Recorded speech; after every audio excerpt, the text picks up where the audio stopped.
Quelles sont tes inquiétudes, tes préoccupations, en ce moment?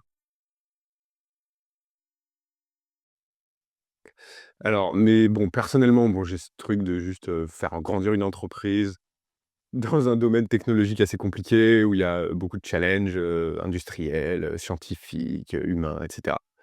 Donc ça m'occupe, 80 de mon temps. J'ai mes préoccupations personnelles liées au bébé, à ma famille, et cetera.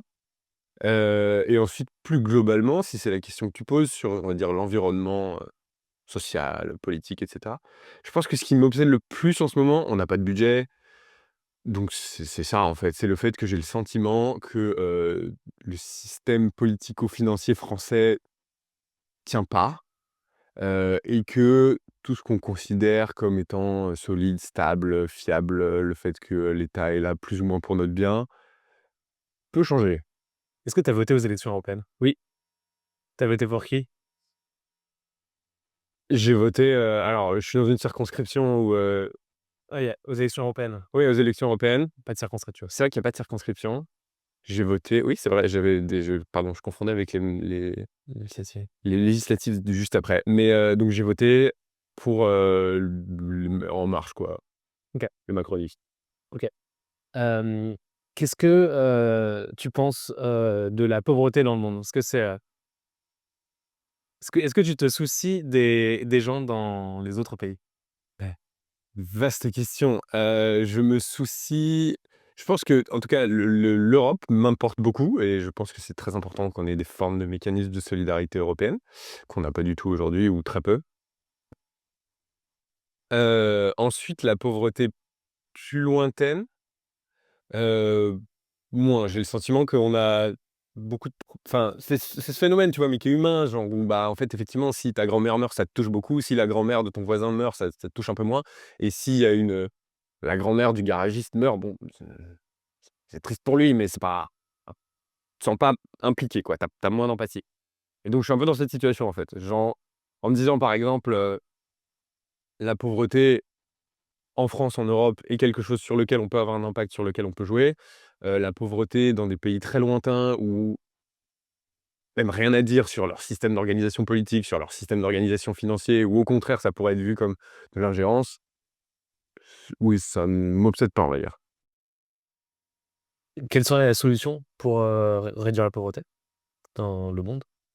Oh, ça me pose des questions, la solution pour réduire la pauvreté dans le monde, en fait, enfin, je pense que tu as il y avait ce livre vachement intéressant que j'ai lu récemment, des prix Nobel d'économie, là, Why Nations Fail, où effectivement, je me retrouve pas mal dans ce qu'il dit, où il explique que tu as des systèmes extractifs et des systèmes, plus de partage de la valeur et qu'en fait, à partir du moment où tu es dans un système politique extractif, quoi que tu fasses, ça tend vers une forme de concentration des richesses et une paupérisation et donc il faut arriver à faire tendre le système politico-économique vers, bah, un système plus redistributif où, les gens sont récompensés pour leurs efforts et où il y a pas une classe qui s'accapare les richesses.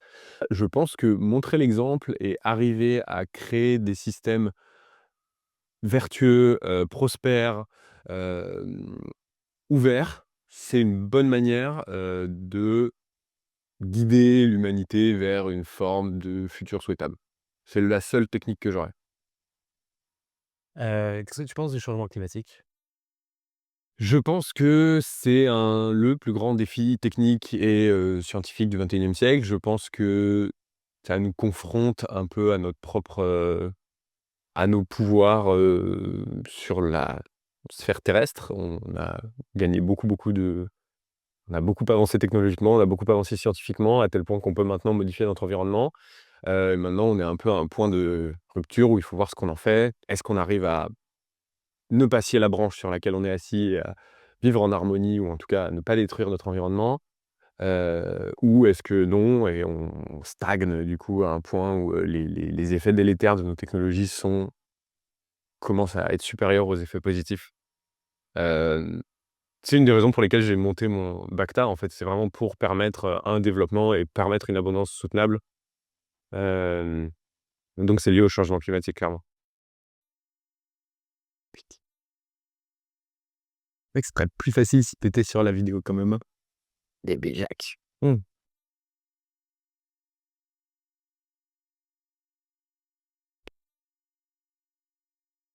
Quelles mesures on devrait prendre pour lutter contre le changement climatique? Alors, pour moi, un des trucs importants, et qui potentiellement pourrait, juste simplement, aligner les choses, ce serait d'avoir une forme d'étiquetage carbone sur tous les produits de grande consommation. Pour ou contre une taxe mondiale sur les millionnaires, pour financer les services publics dans les pays à bas revenus? À poser comme ça, je vais dire contre, c'est trop absolu comme truc.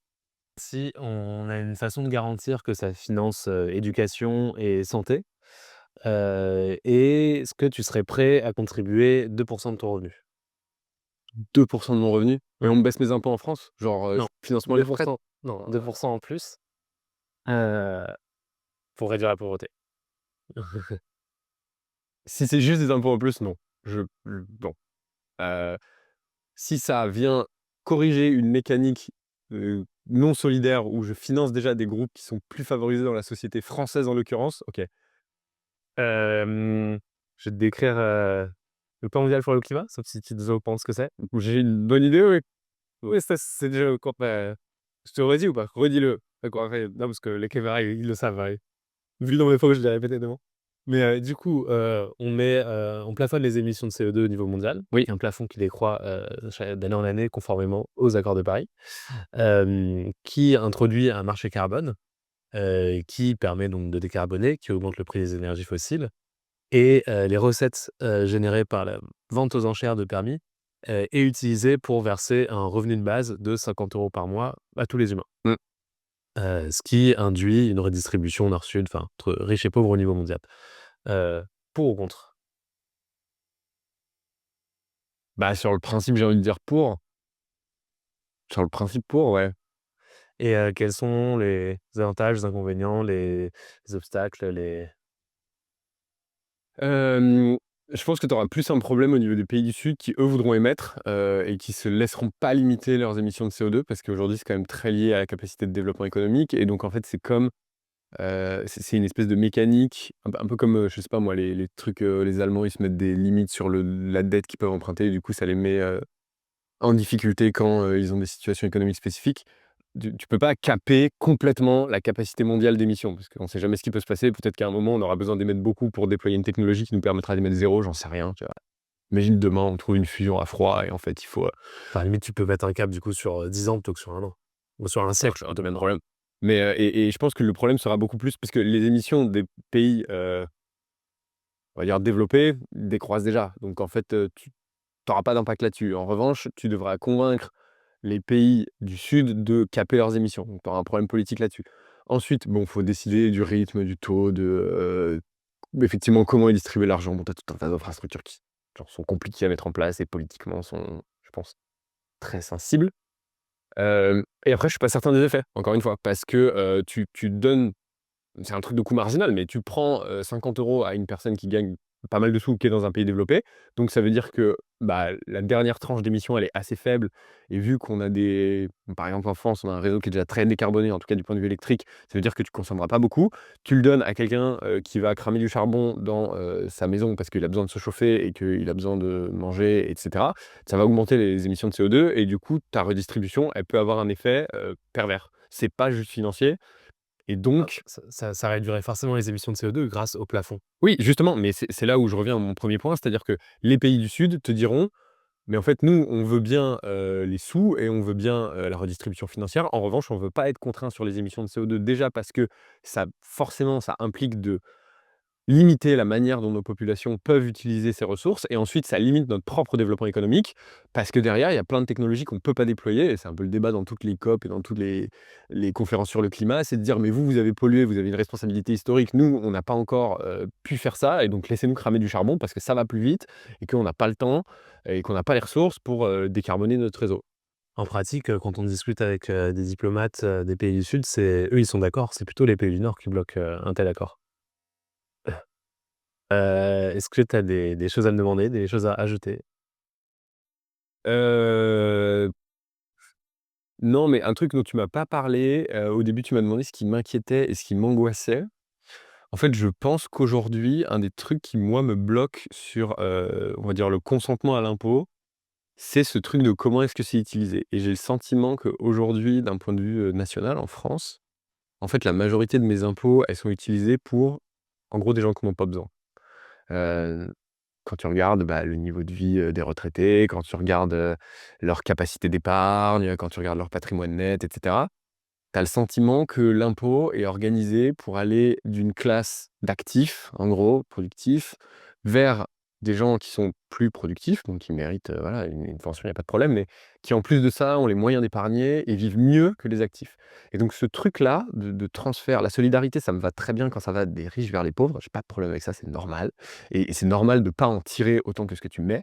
En revanche, quand ça va, d'une force d'actifs productifs, bah, un peu paupérisés mine de rien, vers une classe d'inactifs, prospères, ça me pose énormément de problèmes et vraiment ça m'interroge fortement sur, nos systèmes démocratiques, nos systèmes redistributifs, nos systèmes de solidarité. Si c'est devenu tellement opaque que les gens ont l'impression de payer pour des gens qui en ont besoin, alors que objectivement, selon toutes les mesures, c'est pas le cas, ça m'interroge fort sur, ben, est-ce que vraiment, je fais bien de consentir à autant d'impôts? Est-ce que vraiment, les taux marginaux d'imposition sur le revenu des actifs à 70 c'est vraiment raisonnable? Heu et est-ce qu'on ne devrait pas mettre un grand coup de pied dans la fourmilière? Et donc tout ce dont on a parlé, ça en revient un peu à ça.